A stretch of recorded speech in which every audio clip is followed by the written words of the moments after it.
Hello, I'm Dwight Norris of fishnetwork.com, and today we're going to talk about the Newport Vessel's Smart Battery Box.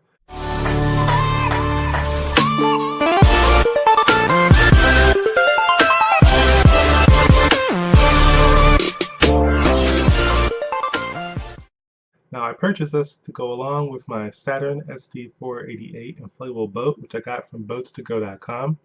I took it out on its maiden voyage just this past, Sunday with my son, and man, those first times are a doozy. I'm talking about sweaty. Uh, I didn't realize this how many processes and steps I had to do. I was so unprepared that I didn't realize there was still plastic rolled up inside the actual boat that I had to pull out, and there were unfortunately tons of people watching me. But that's another story. Since I can't really showcase the boat right now, I'm going to stick to doing one thing at a time, and right now we're going to focus on this battery box. So I pulled up the Amazon page, which is where I purchased it. As you can see, it's an Amazon choice. There are two major brands that sell this kind of battery box, other than all the ones that are from China or third-party sellers. Um, that's Newport Vessels, this one. They actually make trolley motors as well, and inflatable boats. And it's also Minn Kota, which is world famous for making trolley motors. Now they do have downsides, but one of the great upsides is it's multi-purpose and it holds different size batteries. Now for marine deep cycle batteries, like the one I got, I went to Interstate over in Waltham. So it's an Interstate Battery Plus Center right next to the Five Guys that has every battery that you need. It was super cool, super easy, and the price was pretty good. No, not so bad. Plus, I found out that they're a little better per review than going to, let's say, getting a Duralast from the AutoZone. But, you know, a marine battery is a marine battery. I went with the Group 27 because I want the biggest one I can fit in the box. I don't want to get a small one and know that I need to upgrade. So let's look through some of the things that it has here. As you can see from this picture right here, there's the charge light. You can see right here, if you hold it down for a couple seconds, it will show you what the charge level is by 25 percentages for each glowing thing. And I never went below 80% in that whole 2.5 hour ride. And I went into the top level speed for my trolley motor many times. Several people had talked about going to the top speed instead of just below it. Like usually it's number 5 is the fastest for forward. And if you go to 4, you'll save so much more energy, which is probably true. It's a drastic drop in speed when you go to number 4 or number 5. Like pretty much, like it kicks you back when you do it, and there's like waves when you do number 5 from a trolley motor. Yes, it's fast, but on a 16-foot boat, it can only go so fast. But you should really only surmise that you're going to be going about 5 miles per hour with any trolley motor of any poundage. Pounds of thrust isn't what people actually think it is. It's more of a torque thing. There's acceleration and then there's speed.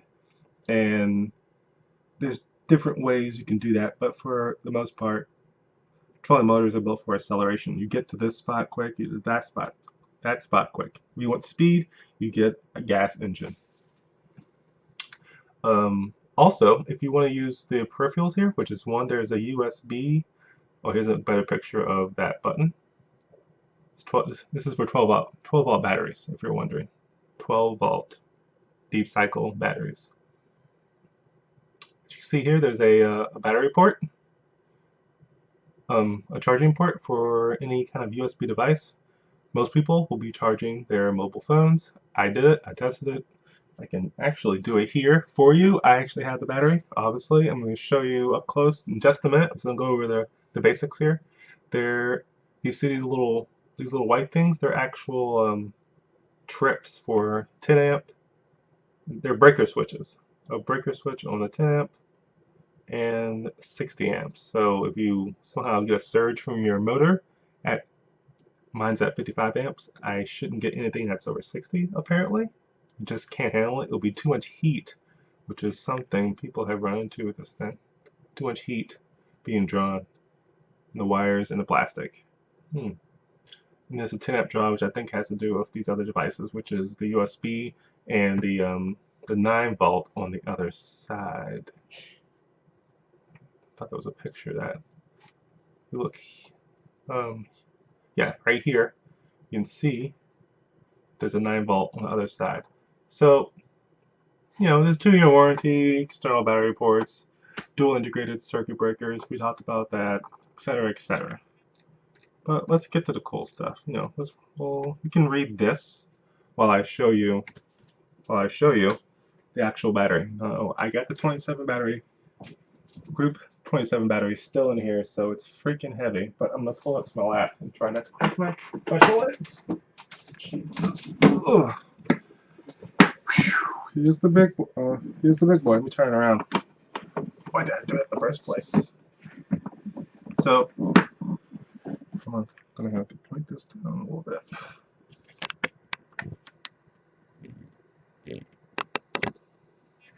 Alright, you see if I have a little backdrop. Behind me is actually the boat.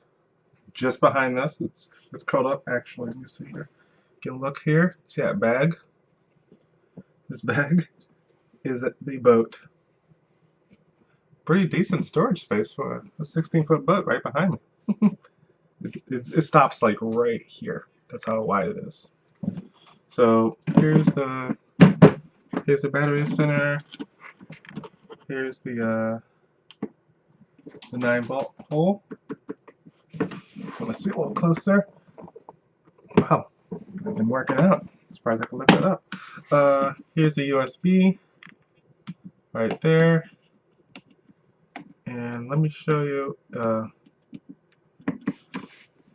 Here's a nice little strap that says Newport vessels. These are the ports. Make sure I don't grab both of these at the same time. Don't be stupid on video. Here's the breaker switches. If you see here, to actually use these two side devices, the USB and a 9 volt, you actually have to turn it on. It won't just plug in. Only these terminals are always on. So if you want to use this, what you do is, I believe there's just to use USB port, press the test button to wake up the battery box. So we do it. You see the flash there? It's ready. Plug in my phone.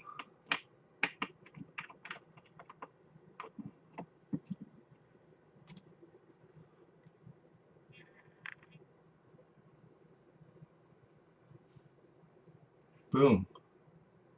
Wait, oh, you can't see that it's charging. You have to do it while it's plugged in.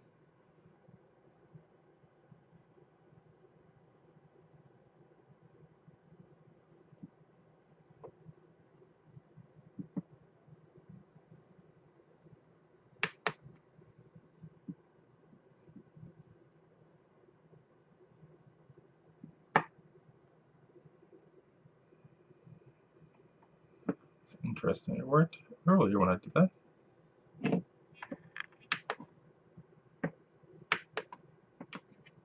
Don't make me look bad. Plus his actual wire is broken. Interesting. Well, the USB is acting funny now. So note that to yourself that sometimes the USB thing might work and it might not. I don't think I need to charge this again. But let's scrap that. Maybe the USB port doesn't work as well as it's supposed to, but it worked when I first tried it. I also bought this one I want to talk about. This is a standard, the box itself, and it has the vent ports here if you have a non-sealed battery, but this one is. It shouldn't be too much of a problem. I think there's some off-gassing, but not much. Plus, the most important part, whether you're in your boat, especially an inflatable boat, or you have it in your car, or even in your house, if for some reason it gets really old, it corrodes, and it actually starts to leak, it's in the plastic. at least for a while, long enough for you to realize that it's leaking, because you'll smell it, or it obviously won't be holding the charge. You'll open it up, you'll look inside, you'll see the corrosion, you'll see the leak, and you can deal with it, and you won't have to deal with some, like I had to back when I was in high school and I left a battery in the back of my Chevy Blazer 1992, and it burnt a hole in the carpet, a hole about yay big, and I had to cut it out, and whatever, I'm a kid. It was old, it was beat up, little carpet hole doesn't matter too much, but right now, not cool. But other than having easy access to these knobs and closing them and opening and closing them is really the only thing you're paying for with this. See here, it's a screw top. You have your screw. People have noted that when you run at the level 5, the plastic around here will melt. This heats up and melts. This plastic melts, and more importantly, the plastic wires that go to the leads for the battery melt as well, and then it stops functioning.